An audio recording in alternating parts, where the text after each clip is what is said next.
Hey everyone, in today's video, I'm going to show you how to set up a fully working auto clicker on an iOS device. If you've ever tried doing this before, you probably know it's not as simple as it is on Android. But don't worry, I'll walk you through a method that actually works on iPhone. Take a look at my iPhone. You can see that I already have it on my device. It supports single target mode for repeated taps in one spot, and there's also a multi-target mode if you need it to tap multiple areas at once. To prove it's legit, I'll open up a game and show you in action. I'm launching Tap Titans 2, and as you can see, the auto clicker overlay is visible. Notice that it's already tapping automatically, and I'm not even touching the screen. It's running completely on its own. This is just one example of how you can use it.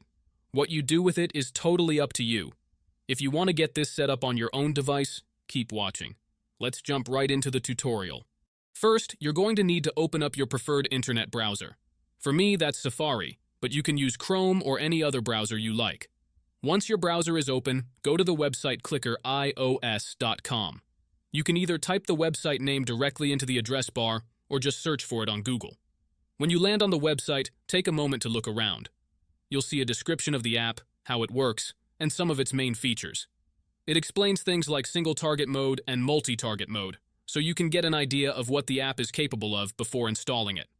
Now, when you're ready to download it, look for the download button. Go ahead and tap on that. Once you do, the download process will begin. If this is your first time using the website, you may be redirected to another page. Don't worry, this is normal. On that page, you'll be asked to complete a few additional steps before the download can finish. These steps are usually very simple and clearly explained on the screen. Just follow the instructions carefully and complete everything as shown.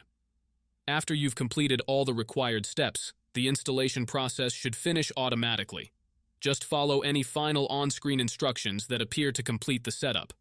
Once everything is done, you should see the Auto Clicker app available on your home screen, ready to open and use.